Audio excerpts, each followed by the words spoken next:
Hai semuanya, assalamualaikum. Balik lagi bersama saya di video reaction kali ini guys. Oke, semoga kalian sehat-sehat semuanya. Oke, seperti biasa nih. Nah, kali ini saya mau react lagi ya video pembahasan tentang ini ya guys.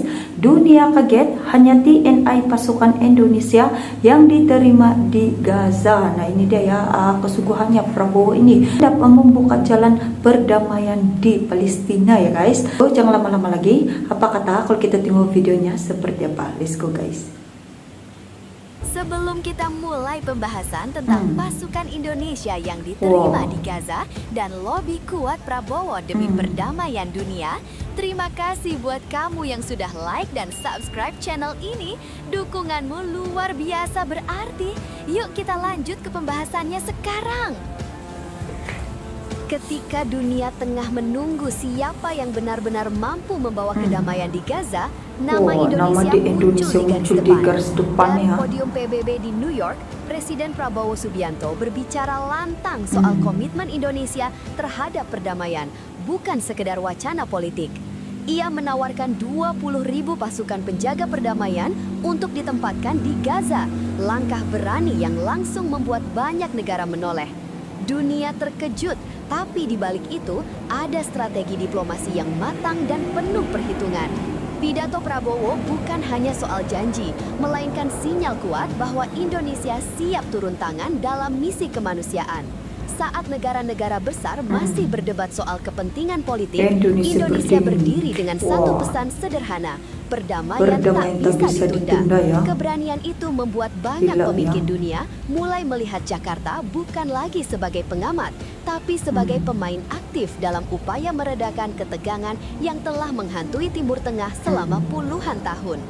Yang menarik, ketika negara-negara kuat seperti Turki ditolak untuk mengirim pasukan ke Gaza, justru Indonesia yang diterima. Media Israel seperti The Jerusalem Post bahkan menyebut Indonesia satu-satunya negara yang secara terbuka mengajukan pasukan dalam jumlah besar. Padahal Indonesia tak memiliki hubungan diplomatik dengan Israel. Pertanyaannya, bagaimana mungkin hal ini bisa terjadi di tengah sejarah panjang ketegangan politik antara kedua pihak? Jawabannya ada pada pendekatan diplomasi Prabowo yang tenang namun tegas. Dalam pidatonya di sidang PBB, Prabowo menyampaikan posisi Indonesia yang mendukung kemerdekaan Palestina, namun juga mengakui pentingnya keamanan Israel.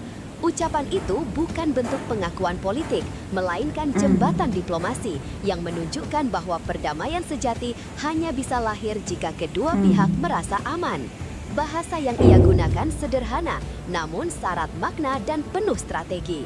Sikap moderat itu membuat banyak negara barat termasuk Amerika Serikat mulai menghormati posisi Indonesia. Bahkan Donald Trump dalam sebuah pertemuan di New York secara terbuka memuji langkah Prabowo, menyebutnya sebagai sosok yang berani menembus kebuntuan diplomasi Timur Tengah. Pujian itu bukan sekedar basa-basi politik, melainkan pengakuan bahwa Indonesia kini punya peran nyata dalam membentuk arah baru perdamaian di kawasan tersebut. Setelah gencatan senjata di Mesir, kehidupan di Gaza perlahan berubah. Sekolah mulai dibuka kembali, anak-anak kembali bermain di pantai, dan bahkan warga sempat menonton laga El Clasico antara Real Madrid dan Barcelona. Meski situasi belum sepenuhnya pulih, suasana damai mulai terasa. Dunia melihat bahwa harapan masih hidup, dan di balik perubahan itu, diplomasi Indonesia menjadi bagian penting dari proses pemulihan yang rapuh namun berharga. Langkah Indonesia juga memberi inspirasi bagi banyak negara lain. Di saat beberapa pemerintahan masih ragu untuk terlibat karena takut dianggap berpihak, Indonesia melangkah tanpa membawa agenda politik atau ekonomi. Misi yang dibawa hanya satu, kemanusiaan. Itulah alasan mengapa kehadiran pasukan Indonesia di Gaza lebih mudah diterima. Karena dunia tahu negeri ini datang bukan untuk mencari pengaruh, tapi untuk membawa harapan bagi rakyat yang telah terlalu lama menderita. Kesiapan TNI pun menjadi bukti keseriusan langkah ini.